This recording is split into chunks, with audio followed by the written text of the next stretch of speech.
Hello students. In this video, we have another question from ecology. The question is, for a given organism, which one of these life history attributes is associated with the broadest range of environmental tolerance? तो सबसे पहले तो question क्या है कि option में जो चार लाइफ हिस्ट्री एट्रीब्यूट्स दिए हुए हैं उसमें से कौन सा ऐसा है जिसका सबसे ज्यादा एनवायरमेंटल टॉलरेंस है. So our options are: first, survival; second, growth; third, reproduction; and fourth, fecundity. तो मतलब कि कौन सी इन चार में से कौन सी प्रोसेस के लिए कोई भी ऑर्गेनिज्म रहेगा उसका एनवायरमेंटल टॉलरेंस सबसे ज्यादा रहेगा. अभी एनवायरमेंटल टॉलरेंस से क्या मतलब है कि एनवायरनमेंट में बहुत सारे फैक्टर्स होते हैं. जैसे कि अगर सबसे सिंपल फैक्टर्स का हम बात करें तो हो गया कि टेम्परेचर या फिर उसका एनवायरनमेंट का पीएच.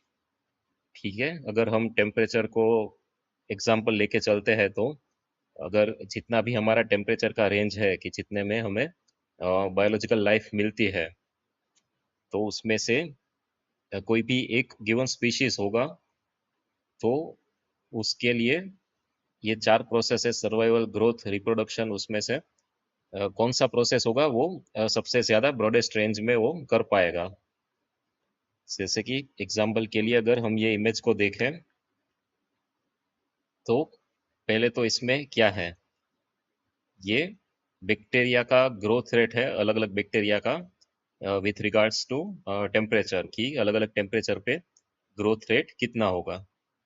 ठीक है, तो इसमें आप देखोगे कि जो पीक वाला एरिया है वो बहुत कम है, कि भाई उतने टेम्परेचर पे वो पर्टिकुलर स्पीसीज का मैक्सिमम ग्रोथ होगा.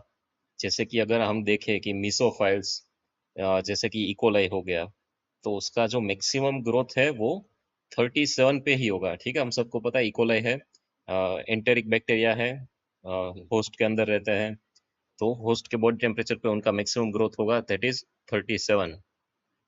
पर इसका मतलब ये नहीं है कि वो 27 पे या 40 पे बिल्कुल ग्रो नहीं करेगा. ग्रोथ होगा पर स्लो होगा, जैसे कि आप ये ग्राफ में से देख सकते हो. ठीक है, तो ग्रोथ बंद कहाँ पे हो रहा है, तो अभी अगर हम इसी एग्जांपल का बात करें मीसोफाइल्स वाले का, तो इसमें से हम देख सकते हैं कि भाई अगर 10 डिग्री से कम टेम्परेचर है तो उसका ग्रोथ नहीं होगा, या तो फिर 50 से ज्यादा है तो नहीं होगा.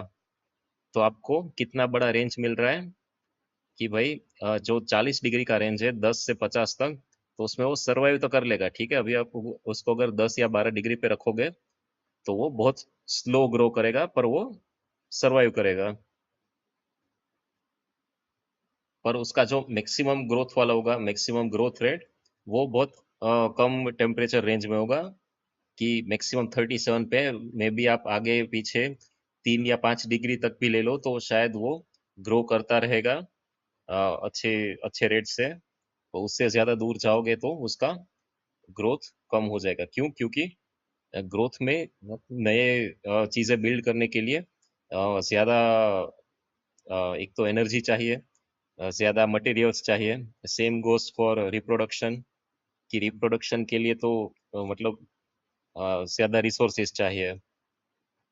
तो अगर रिप्रोडक्शन कब होगा, कि जब मैक्सिमम फेवरेबल कंडीशंस होंगे तभी होगा. मतलब कि अगर ये रेट ऑफ ग्रोथ हो गया तो मतलब एक तरीके से वही हो गया कि भाई बैक्टीरिया कितनी जल्दी डिवाइड कर रहे हैं. तो अगर इकोलाई की बात करें तो 37 पे मैक्सिमम स्पीड पे डिवाइड करेगा. और अभी हम सिर्फ टेम्परेचर का बात कर रहे हैं. ठीक है, अभी अगर आप उसका जो ग्रोथ मीडियम है उसको भी कंसीडर करो तो उस पे भी डिपेंड करेगा ये चीज़, कि सिर्फ 37 डिग्री दे देने से वो अकेला ग्रोथ नहीं कर पाएगा. ठीक है, साथ में उसको इनफ न्यूट्रिएंट्स भी चाहिए होंगे, कि अगर आप उसको मिनिमम मीडिया पे ग्रो करोगे या तो फिर एलबी मीडिया पे ग्रो करोगे तो एलबी में वो कंपैरेटिवली ज़्यादा फास्ट ग्रोथ होगा. इसी तरीके से अगर आप पीएच को भी कंसीडर करते हो तो 7 pH पे वो ज़्यादा ग्रो करेगा। फिर आप जितना 7 pH से दूर जाओगे एसिडिक या बेसिक के साइड, उतना धीरे धीरे ग्रोथ कम होता जाएगा। पर ग्रोथ स्लो होगा इसका मतलब ये नहीं है कि वो सरवाइव नहीं कर पाएगा।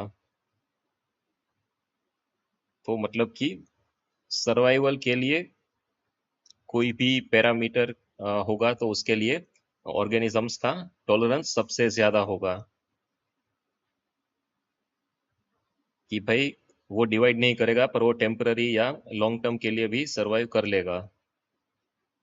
पर अगर हम ग्रोथ या रिप्रोडक्शन की बात कर रहे हैं तो उसके लिए स्पेसिफिक कंडीशंस होना ज़रूरी है। तो ये क्वेश्चन में हमारा आंसर रहेगा सर्वाइवल।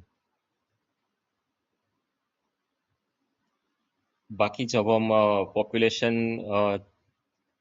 पॉपुलेशन के बारे में बात करेंगे तब हम इसको डिटेल में देखेंगे कि बैक्टीरिया का ग्रोथ कर्व कैसे होता है, अलग अलग टाइप के ग्रोथ कर्व्स होता है वो सब। सो वीडियो अच्छा लगा हो तो चैनल को सब्सक्राइब कीजिए और रेगुलरली चैनल विजिट करते रहिए, नए नए वीडियोस आते रहेंगे। Thank you.